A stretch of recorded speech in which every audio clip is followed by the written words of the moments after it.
बिस्मिल्लाहिर्रहमानिर्रहीम। अस्सलाम वालेकुम वरहमतुल्लाहि वबरकातुहू। एफआई के ऑनलाइन क्लासेस में आपका खैर मकदम है।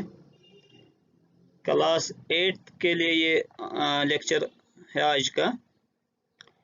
क्लास 8 ने इससे पहले जो यूनिट 3 वाला सिलेबस है उसमें से एमएस एक्सेल हमने पढ़ा।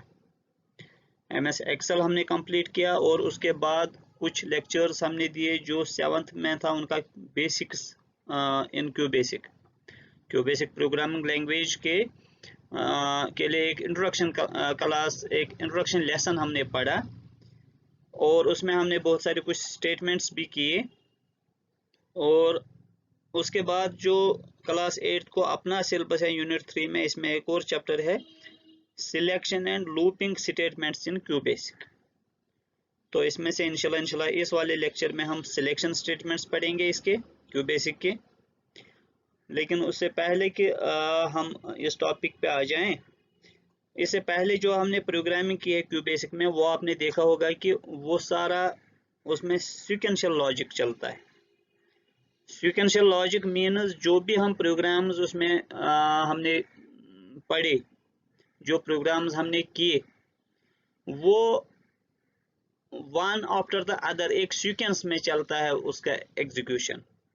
जो स्टेटमेंट हम प्रोग्राम में पहले लिखते हैं उसका इफेक्ट होता है, वो एग्जीक्यूट होती है। उसके बाद जो नेक्स्ट स्टेटमेंट होती है फिर वो एग्जीक्यूट होती है। उसके बाद जो नेक्स्ट होती है, यानी सीक्वेंशियली एग्जीक्यूशन होती है स्टेटमेंट्स का, उसको बोलते हैं हम सीक्वेंशियल लॉजिक स्ट्रक्चर। ठीक है।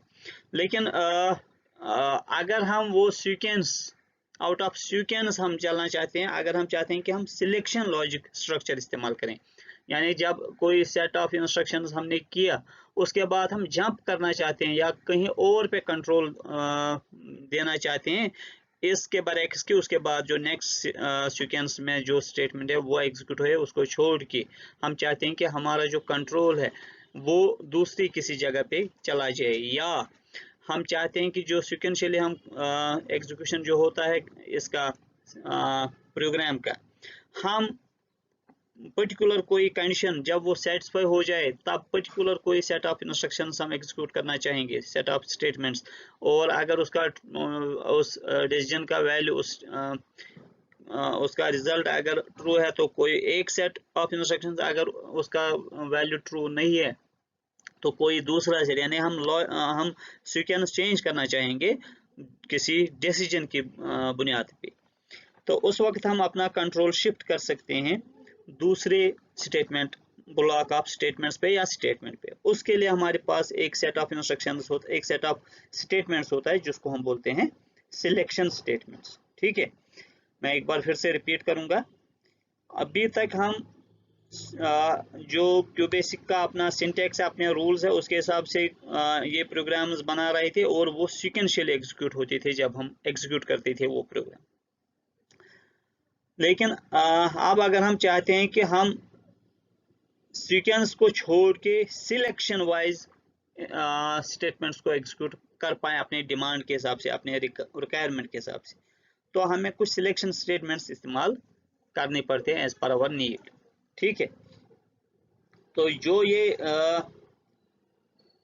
सिलेक्शन स्टेटमेंट्स है क्यूबेसिक में, वो तब एग्जीक्यूट होती है जब हमारे पास कोई कंडीशन या कोई सिलेक्शन स्टेटमेंट्स, अगर कोई कंडीशन ट्रू हो रही है तब वो सेट ऑफ इंस्ट्रक्शंस होता है, और अगर वो फॉल्स होता है फिर वो उनको छोड़ के बाकी जो सीक्वेंस में इंस्ट्रक्शंस होते हैं, स्टेटमेंट्स होते हैं, उनको एग्जीक्यूट करता है। ठीक है, तो जो टाइप्स है हमारे पास इसमें क्या नाम है इसका, सिलेक्शन स्टेटमेंट्स में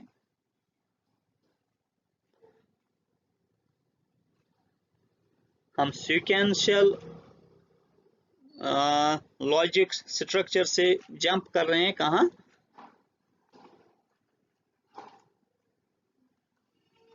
जी सिलेक्शन लॉजिक पे। सीक्वेंशियल लॉजिक से हम सिलेक्शन लॉजिक पे जंप कर रहे हैं। तो जो यहाँ पे हमारे पास सिलेक्शन स्टेटमेंट्स है इसमें क्यूबेसिक में, ठीक है, सिलेक्शन स्टेटमेंट्स जो क्यूबेसिक में है, वो जब कोई कंडीशन या कोई सिलेक्शन मतलब सेटिस्फाई होती है, जब उसका वैल्यू ट्रू आता है, तब सेट ऑफ स्टेटमेंट्स एग्जीक्यूट होता है।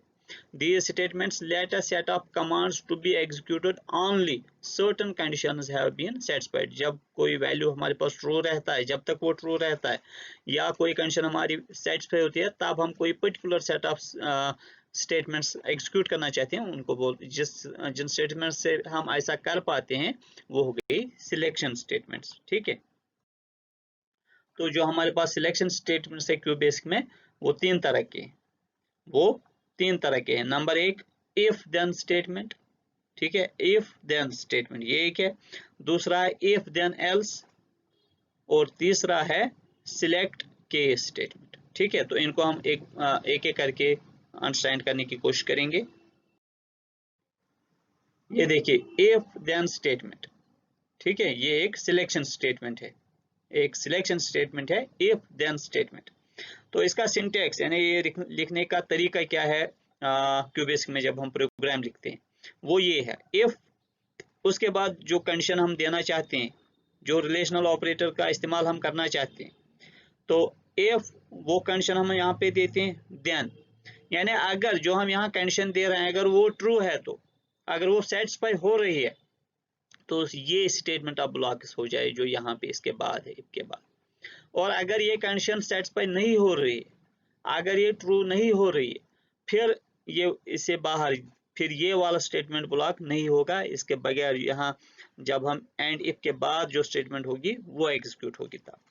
तो इसका सिंटेक्स में जब हम इसको शुरू करते हैं, इफ से शुरू करते हैं, लेकिन हमें ये बाद में क्लोज भी करनी पड़ती है एक स्टेटमेंट से जिसको हम बोलते हैं एंड इफ। ये इसका सिंटेक्स है, ये इसका तरीका है लिखने का। ठीक है, मैंने एक एग्जांपल भी यहाँ पे दी हुई है कि हम कैसे इसका इस्तेमाल कर पाते हैं।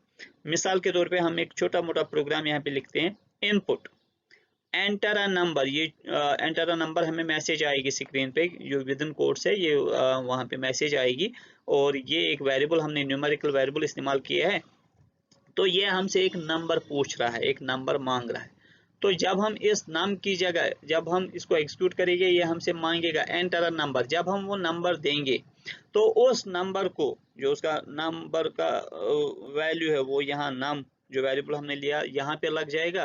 तो ये यहाँ पे क्या करेगा, ये इफ नाम लेस देन 10, यानी जो हमने यहाँ से नंबर दिया अगर वो लेस देन 10 हुआ तो अगर ये सेटिस्फाई हो गई ये कंडीशन, अगर ये ट्रू हो गई, देन तब क्या करेगा, तब ये एक और यहाँ पे एक वेरिएबल लेता है, उसका नाम रखा है हमने एसक्यू, उसमें उस नंबर इनटू नंबर वो वैल्यू रखेगा, नंबर इनटू नंबर यानी उसका स्क्वायर सपोज, तो वो इस वेरिएबल में लगाएगा, और उसके बाद print square of the number is, जो हमने नंबर दिया उसका स्क्वायर यहाँ पे निकलेगा, और यहाँ से हम वो प्रिंट करा रहे हैं क्योंकि हम यहाँ पे इसको बोल रहे हैं प्रिंट एसक्यू, और साथ में ये मैसेज, और इस ब्लॉक को हम कंप्लीट, इस इफ को हम कंप्लीट कर रहे हैं एंड इफ। तो जब भी हम कोई नंबर देंगे, जब तक वो ट्रू है, जब तो वो कंडीशन सेट पे हो रही है, तो ये सेट ऑफ इंस्ट्रक्शंस एग्जीक्यूट होगा। जब वो फॉल्स होगा, जब वो सेटिस्फाई नहीं होगी वो कंडीशन, तो ये इन स्टेटमेंट्स को, इस ब्लॉक ऑफ स्टेटमेंट को नहीं करेगा, ये बाहर जाएगा, एंड इफ के बाद होगा वहां पे जाएगा।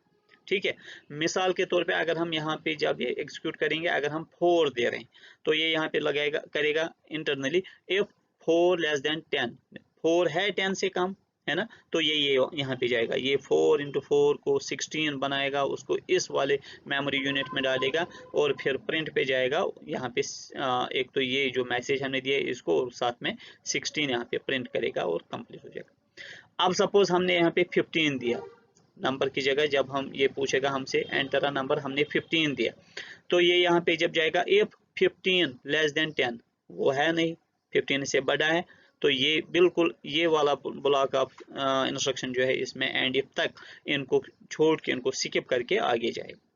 तो ये है एक स्टेटमेंट, एक selection statement, if then statement. ठीक है, इसके बाद दूसरी हम देखेंगे, दूसरी स्टेटमेंट है ऐसे ही, उसमें इसी में एल्स का हम इस्तेमाल करते हैं, यानी इफ देन एल्स, यानी वहां पे एक कंडीशन सेटिस्फाई होती तो वो ब्लॉक ऑफ स्टेटमेंट करता है जब हम इफ देन स्टेटमेंट इस्तेमाल करते हैं। यहाँ पे जब वो कंडीशन जो हम दे रहे हैं इफ के बाद अगर वो सेटिस्फाई हो रहे हैं तो ये वाला जो पहले हम सेट ऑफ ब्लॉक्स देंगे, सेट ऑफ स्टेटमेंट्स देंगे वो होगा।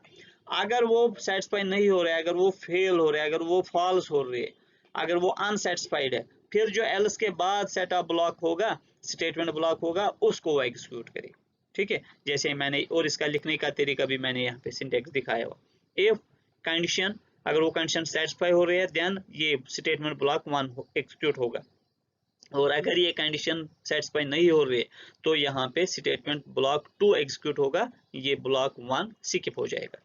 इसका भी एंड इफ से हम क्लोज करते हैं इस सिलेक्शन स्टेटमेंट को। एग्जांपल फिर से मैंने इसकी भी दी है यहाँ पे, इनपुट एंटर द मार्क्स, मैंने यहाँ से मार्क्स दे दिए कुछ, ठीक है, कुछ नंबर दे दिया मार्क्स। जब ये एग्जीक्यूट होगा ये हमसे पूछेगा एंटर द मार्क्स, मैं कुछ दे दूंगा number. If marks greater than equal 40 then, अगर वो मार्क जो मैंने फीड किया अगर वो इससे ज्यादा है, 40 से ज्यादा या 40 के बराबर है, ये बोलेगा वहां से पासिस, ये पास है, पासिस। एल्स यानी एल्स मीन्स अगर ये अब ग्रेटर या इक्वल 40 नहीं है, यानी लेस देन 40 है, अगर ये जो मार्क्स हमने दिया अगर वो लेस देन 40 है, फिर क्या बोलेगा, फेल्स।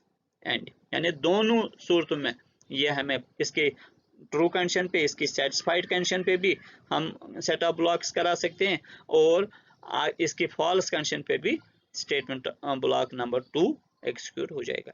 तो ये थोड़ी सी डिफरेंस है, जो पहले वाली थी इफ देन स्टेटमेंट, और दूसरी है इसमें इफ देन एल्स स्टेटमेंट, ये दूसरी सिलेक्शन स्टेटमेंट है। इसके बाद एक और है ये using else if with if then else, ठीक है, यानी हम एल्स इफ, इसको अभी हमने देखा दो कंडीशंस जब सेटिस्फाई होंगे।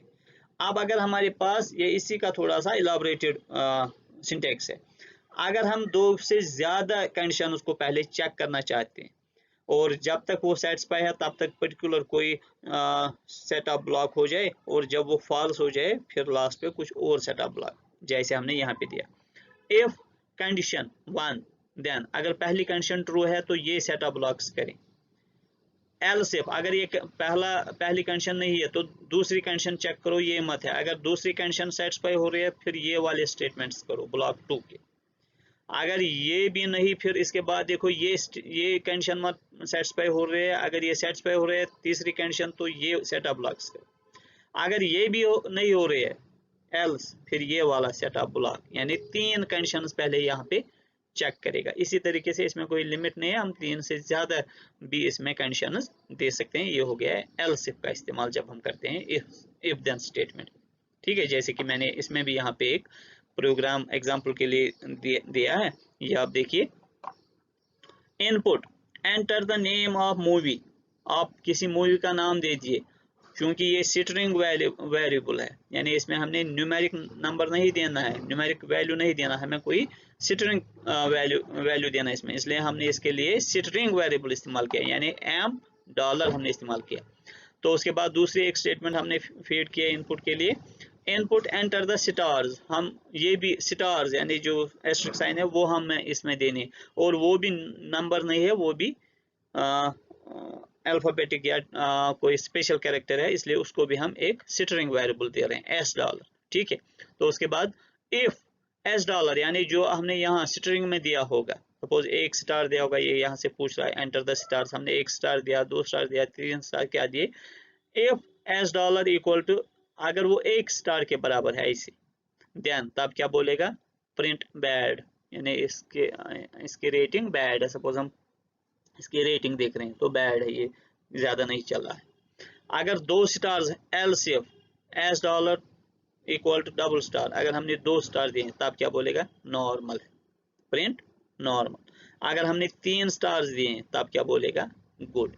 अगर 3 से ज्यादा है तब क्या बोलेगा, एक्सलेंट, ठीक है। तो ये हमने इस इफ एल्स इफ का इस्तेमाल किया है, ये इसके एग्जाम्पल है। तो इसी तरीके से ये इफ देन एल्स स्टेटमेंट के का ही थोड़ा सा एक्सटेंशन था। इसके बाद तीसरी सिलेक्शन, ये है तीसरी selection statement, select case. Select case. ये देखिए, इससे भी हम बहुत सारे केसेस अलग अलग ले सकते हैं और उनमें statement of block of statements execute करा सकते हैं। सिलेक्ट केस टेक्स्ट एक्सप्रेशन, हम शुरू करते हैं इस का। सिलेक्ट केस लिखते हैं पहले, उसके बाद कोई टेक्स्ट एक्सप्रेशन यानी कोई वेरिएबल हम जैसे देते हैं और उस वेरिएबल में फिर यहाँ से हमें वैल्यू देना पड़ता है। जैसे केस वैल्यू 1, अगर हमने उसका कोई एक वैल्यू दिया, जो हमने एक्सप्रेशन इस्तेमाल की कोई भी एक वैल्यू दिया, तो अगर वो उस केस में क्या प्रिंट होना चाहिए वो यहाँ पे सेट ऑफ ब्लॉक्स लिखेंगे। अगर दूसरा वैल्यू हम दे रहे हैं फिर क्या होना चाहिए, अगर तीसरा दे रहे हैं क्या होना चाहिए। इसी तरह केस एल्स यानी लास्ट पे हम देते हैं कि अगर इनमें से कोई वैल्यू सेटिस्फाई नहीं हो रहा है फिर क्या कौन सा स्टेटमेंट ऑफ ब्लॉक एग्जीक्यूट हो जाएगा। और इसको हम करते हैं, ये सिलेक्ट केस, उसको करते हैं एंड सिलेक्ट। ये आप देखिए, इसके भी मैंने एग्जांपल एक दिखाई है।